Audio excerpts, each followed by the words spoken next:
Hello everyone, आज हम सीखेंगे कक्षा 10वीं गणित अध्याय 4 की प्रश्नावली 4.2।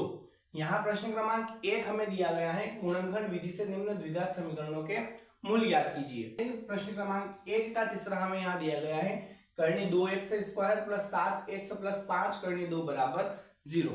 हमें इसमें गुणनखंड विधि का प्रयोग करना है और गुणनखंड विधि का प्रयोग करने के बाद मूल ज्ञात करने हैं। अब हम गुणनखंड विधि का प्रयोग किस प्रकार से करेंगे उसको हम सीख लेते हैं। हम यहाँ एक छोटी सी चर्चा यूं करेंगे कि गुणनखंड विधि होती क्या है। हम शुरुआत करें गुणनखंड विधि की, तो हम यहाँ लिखेंगे सबसे पहले गुणनखंड करने पर।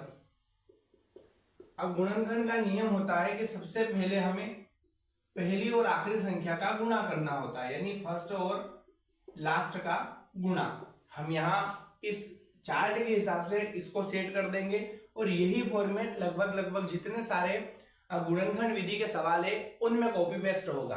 अब यहाँ करना क्या है, हमें पहली और आखिरी संख्या का गुणा करना है, ना कि अल्फाबेट का। यहाँ पर हमारे पास संख्या दी गई है 5 करनी 2 और आगे हमें संख्या दी गई है करनी 2।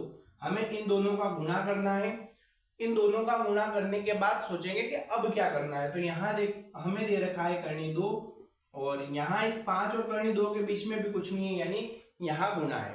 हम जब करनी 2 का करनी 2 के साथ गुणा करेंगे तो ये होगा करनी 4।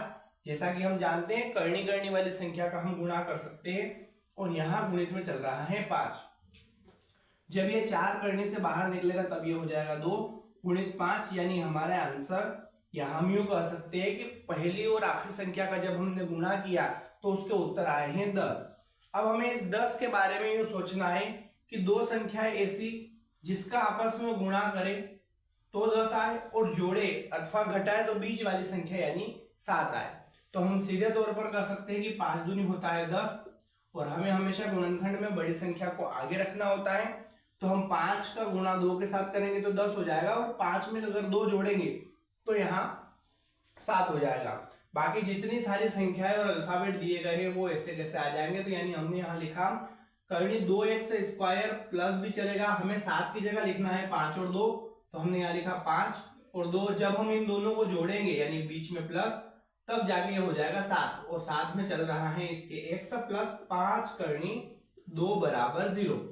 अब इतना करने के बाद हम यहाँ इस ब्रैकेट को सरल कर लेते हैं, यानी ये हो जाएगा करनी 2x² प्लस का गुणा भी अंदर होगा और x का गुणा भी अंदर होगा, यानी प्लस का गुणा 5 के साथ, दोनों प्लस के हैं प्लस के ही रहेंगे, x का गुणा 5 के साथ यानी हो जाएगा 5x।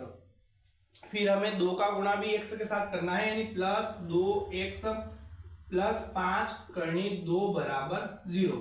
ये हमारी पहली स्टेप कंप्लीट हो गई। उसके बाद हमें करना क्या है, 2 के जोड़े बनाने हैं, यानी यहाँ पर हमें 4 पद दिए गए हैं। हम 4 पद में से 2 पदों को अलग कर लेते हैं, यानी करनी 2x² प्लस 5x एक अलग भाग निकल जाएगा और 2x प्लस 5 करनी 2 एक अलग भाग निकल जाएगा। अब हमें इसकी तुलना करनी है कि यहाँ कोई ऐसी संख्या जो हमें एक समान दिखे उसे हमें कॉमन निकालना है, यानी हम यहाँ इसको सरल तौर पर लिखे करनी 2x² प्लस 5x।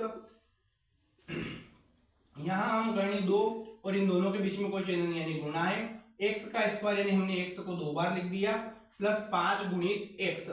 हम कह सकते हैं कि दोनों में एक समान x दिख रहा है तो हमने x को कॉमन निकाल लिया और जब x कॉमन निकल गया है तो यहाँ केवल और केवल बचा है करनी 2x, तो हमने यहाँ लिखा करनी 2x, बीच में चल रहा है प्लस और यहाँ पीछे है 5।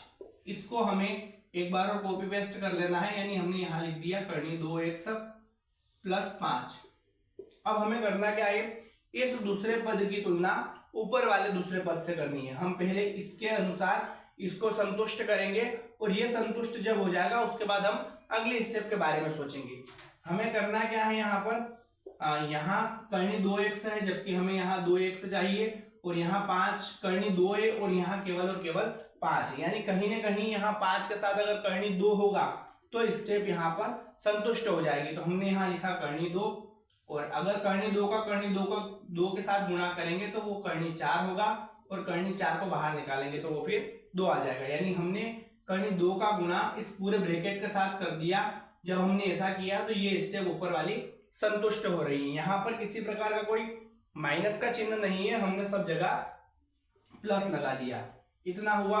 उसके बाद जो एक समान हमें दिखाई दे रहा है, यानी करनी 2x + 5 जो कि 2 बार है, इसको हमने एक बार लिखकर आगे कॉमन निकाल लिया और साथ में चल रहा है x + करनी 2 और इनके बराबर है 0। अब हमें बराबर में 0 रखना है, यहाँ हमारे ऑटोमेटिक मूल ज्ञात हो जाएंगे। तो हम यहाँ लिखेंगे यदि करनी 2x + 5 बराबर 0 हो तो करनी 2x यहीं रहेगा, प्लस का 5 बराबर से इधर आके हो जाएगा -5 और x के साथ करनी 2 गुणे में इधर आएगा बटे में चला जाएगा, यानी x का एक मूल है। इस समीकरण का एक मूल तो आया है -5 करनी 2। दूसरा मूल भी हम ज्ञात कर लेते हैं। यदि x + करनी 2 बराबर 0 हो तो अब यहाँ करनी 2 बराबर से इधर आके माइनस का हो जाएगा, नहीं हो जाएगा, x बराबर माइनस करनी 2। हम लिख सकते हैं कि अतः मूल -5 करनी 2 माइनस करनी 2 है। इस प्रकार से हम गुणनखंड विधि से मूल ज्ञात कर सकते हैं। और गुणनखंड की स्टेपों के बारे में हम बात करें तो एक स्टेप तो ये थी इसकी, दूसरी स्टेप यहाँ से ये थी इसकी, और तीसरी स्टेप इसकी ये थी। इन 3 स्टेपों के बाद में हमने बराबर में 0 बता दिया और हमारे मूल क्रमशः ज्ञात हो गए। इस प्रकार से हम इसको बड़ी ही आसानी से ज्ञात कर सकते हैं।